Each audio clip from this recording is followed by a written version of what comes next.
Hello, welcome, and salutations to Den of Otaku, Den of Geek's official anime discussion series, where we break down all things anime, Japanese pop culture, and just all the biggest developments going on in the industry. I'm your host, Daniel Kurland, and in this episode, we are checking back in with Sakamoto Days just in time for part 2 of its incredible first season. And we are keying into a very specific part of the Netflix production, though, specifically its English dub. And we're fortunate enough to be talking to the people responsible for the anime's biggest hero and biggest villain. We're going to be getting deep into the nitty-gritty of Sakamoto Days Part 2. I know in Sakamoto Days they like to say, assassins do not go to heaven, but let me tell you, Otaku, you are going to be in heaven with what we've got in store for you in this episode. Hit it!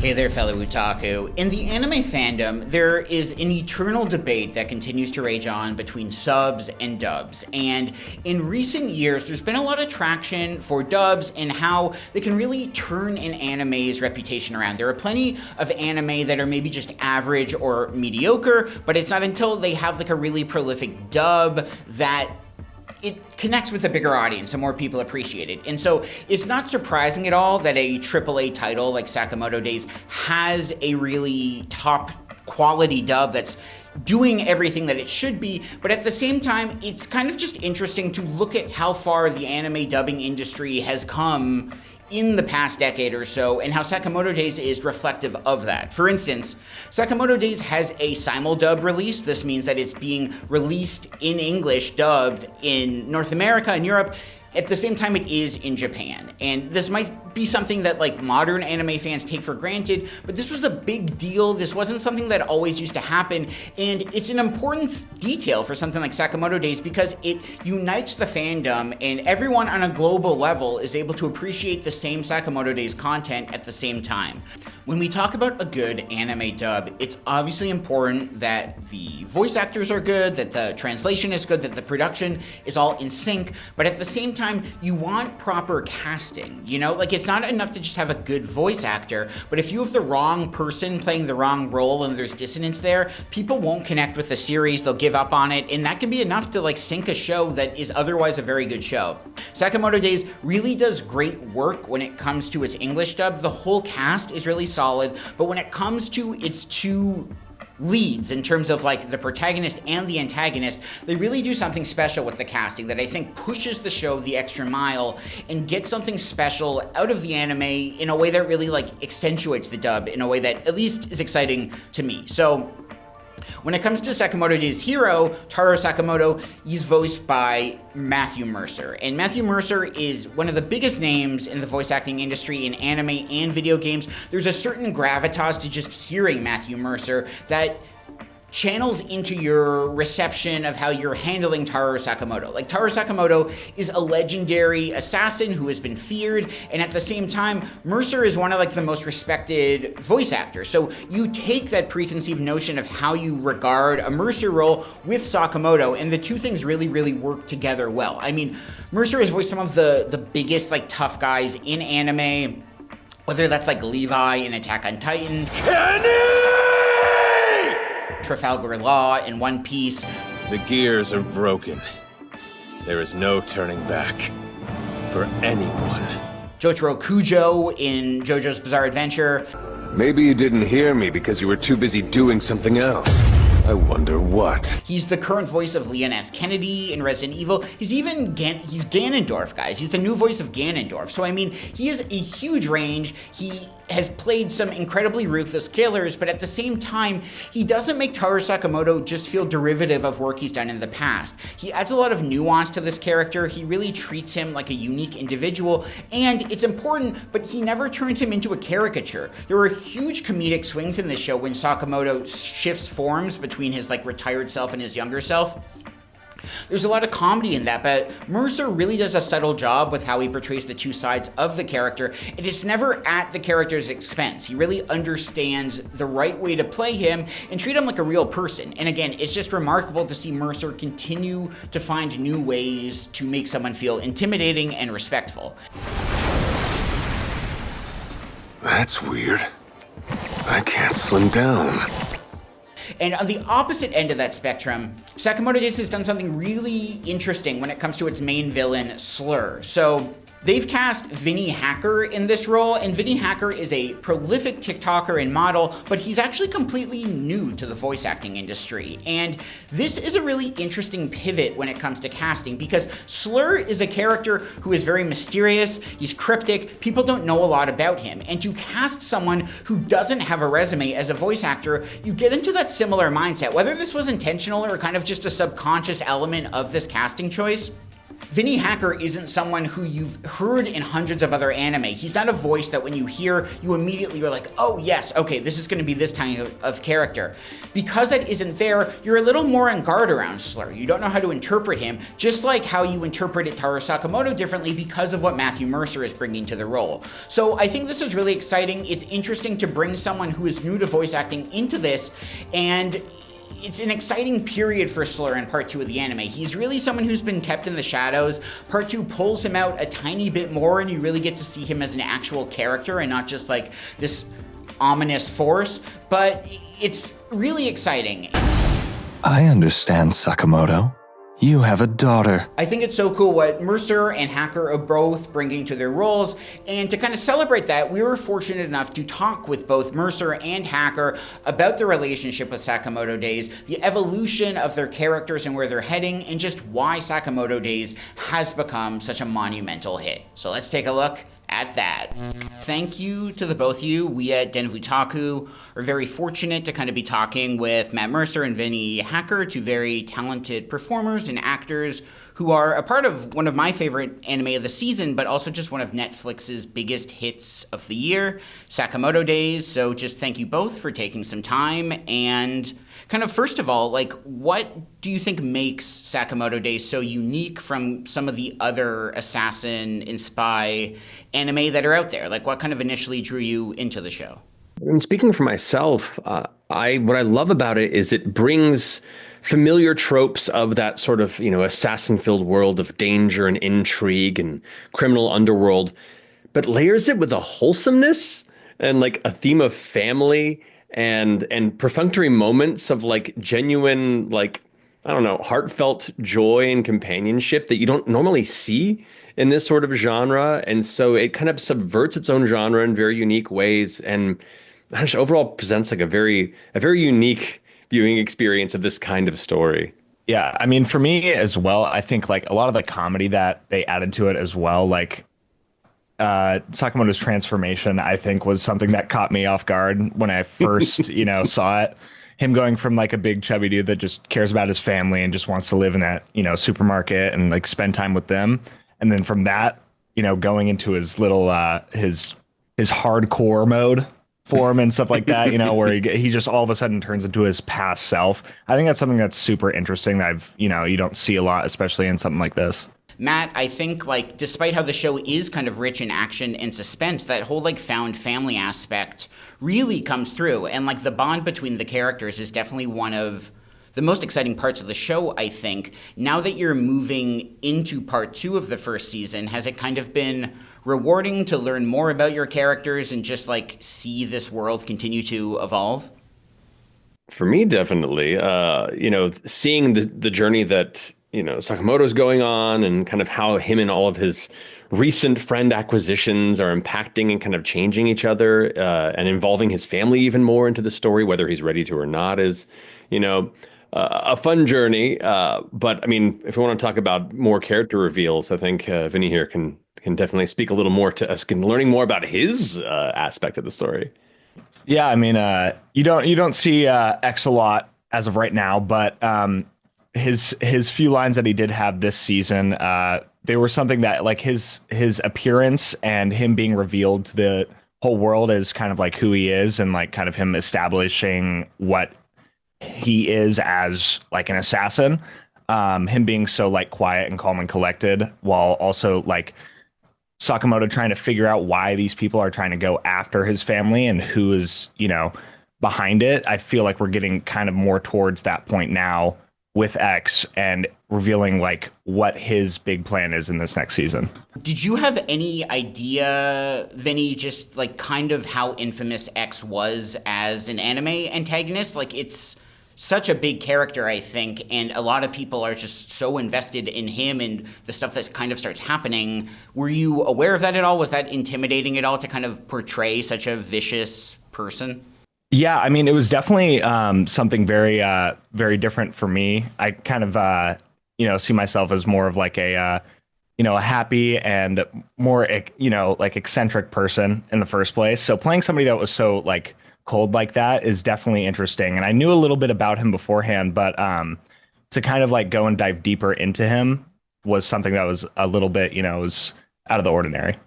Yeah, there's like a very like Hannibal or Dexter quality to him. That a lot of really, Dexter, like, a lot of like I see people comparing it to Monster and stuff like that. That's like I feel like a good comparison as well. Off of just your character as well, Vinny, like this is your first anime role. It's kind of like you're getting into voice acting as well. Can you just talk a little about this trajectory and if like you see more anime in your future? Yeah, I mean, I'm hoping to see more anime in my future. I've been, an anime fan for as long as I can remember, starting out with like Dragon Ball when I was like 6 years old. One of my favorite series of all time. I mean, I still watch it to this day, going back and looking at those fights from way back when. And that has kind of like, I've always like felt something like a passion for that, even when I was little. So being able to do it now and like, I feel like I know, what I would want to see as that kid who grew up watching that stuff. Being in it now and actually having the opportunity to be one of those people is a very exciting moment for me. That's really beautiful. And I think there definitely is like a whole generation of people, of young children now who are watching Sakamoto Days. And like for them, it could be their Dragon Ball. So to be a part of something like that is so, so cool. Oh, yeah. Matt, too, like you've played such a long line of characters, tough characters, and like accomplished killers over the years as well. But what do you think kind of makes Taro Sakamoto different than some of the people you've played in the past? There's a warmth to him, even when he's, it is most stoic and patient. It's interesting because like I'm grateful to have played a spectrum of characters, many with their own degrees of cruelty and intensity. Except for the moments where his family's threatened, he's always still kind of focused somewhere else. He's like 3 steps ahead and worried about the shopping list he has to finish when he gets done here and make sure he doesn't forget his wife's birthday present. Like he kind of has this sort of this air of, oh, I'm so bothered by this conflict. I have to get it done as soon as possible, which is a fun layer. And it makes him that much more dangerous when that threat crosses the threshold into threatening his family. And then he's like, all right, let's throw down. You're done. So yeah, it's a lot of like very subtle flavors and layers to him that I don't normally get to play with in a character of this sort of archetype, and play off a lot of comedy. This show has such wonderful comedy that kind of it changes the pace of what is often just action-based shonen, anime. That it just makes it feel unique, and it's a lot of fun to play with as far as a performer standpoint. So that's been an absolute joy. When I first learned of the show, it was definitely the action choreography from the manga that everyone was talking about and what got my attention, but I was surprised at just how funny it is. And I think it stands as strong as a comedy too. And I mean, your character in particular, but there is such a dichotomy to so many of these people that it's really entertaining to see these characters who can be invincible in one moment and then like deeply humbled in the next. And it's such a fun world to be in. Yeah, it's fun because like whenever a new character is introduced, as soon as you kind of see the weird new flavor they bring to the world, your next thought is, oh, I can't wait to see how the heck they're going to interact with all the rest of this weird cast of characters I've come to know through the series. And it's fun to have built that groundwork, and there's so much more coming down the road. I'm excited for you guys to check out. Yeah. We've talked a little on Sakamoto's like physical transformation he goes on. There are so many different ways that you could play like the middle-aged version of him and then his like more in shape, like younger version. Was it difficult to kind of figure out how to play those two sides of him? Did you go through different versions of that at all when developing the character? We played a little bit with figuring out what felt right, but we didn't want there to be that massive of a difference beyond just like the lived experience from, being this cold, youthful assassin to now being a family man. So his older self has a little more rounded heft to him, I guess you could say. Like there's a warmth to his voice at times that is intentional. So getting to work with the directors and figure out where that sits to where there is a distinction, but it's very subtle and makes his modern day version, as much as often you see lead characters in anime that are, young, badass and cut and hot. And, he dives into that here and there. There's also very much a drive and intent to make his current day version as badass in its own unique way and to kind of like emphasize the fact that it doesn't matter. You get a little older, you get a little softer, but you're still as dangerous. You mentioned the direction in the show, and I know kind of like on a case-by-case basis, some directors will not want the voice actors to read ahead in the manga to know like what's happening for your characters. I know some people don't care as much. Have you, like there's some very exciting stuff happening for both of your characters. Are you the types to read ahead to kind of learn everything you can? Do you like to go and be in the moment as your character is experiencing this stuff too? Well, I started the manga before I even knew that I was going to play the character. And so, but I think it definitely did help because I can kind of see what's going to happen and kind of lead into that. So it's kind of like shifting into that character. I wish I could say more, but I really can't. But I'm just, I am really excited for you guys to see what season 2 brings, though. There are some really just excellent action sequences in the series that have really stuck with me. The highway motorcycle chase is great, like the battle against the lab grunts in episode 7 is really fun. Is there a particular action sequence that really stands out as your favorite or one that was just like really fun to put together? Oh man, I mean the whole hard-boiled throwdown. I was going to say that. It's such a good fight. So good.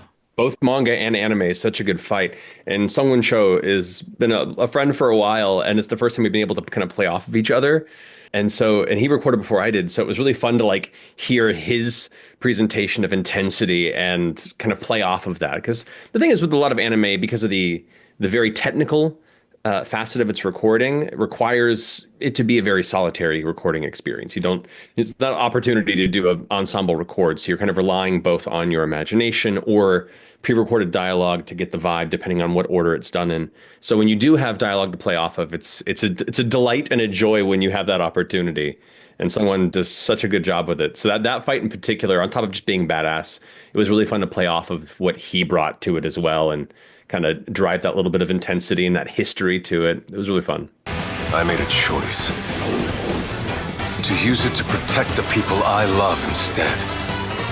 That is the source of my strength now, boiled.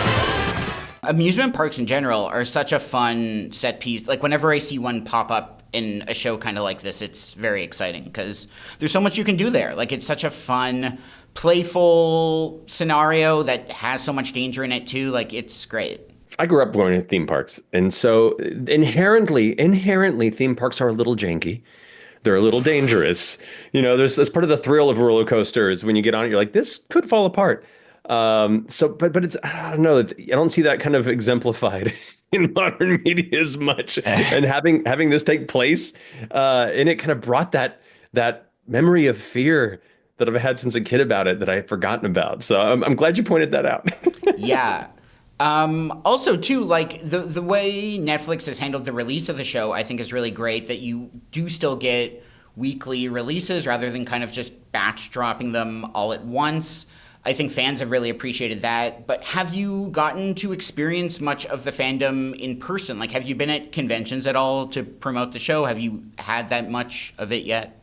I think since its launch, I did a Chicago convention, C2E2, and it was very pleasantly surprised how many people came through who were fans of Sakamoto and were talking about the series. I already got my statue. I pre-ordered it because I got to be that nerd who collects my stuff. Because like as a performer, you never know how it's going to be interpreted, especially when it's a project like this that has so much anticipation behind it. And the internet can be a very cruel place.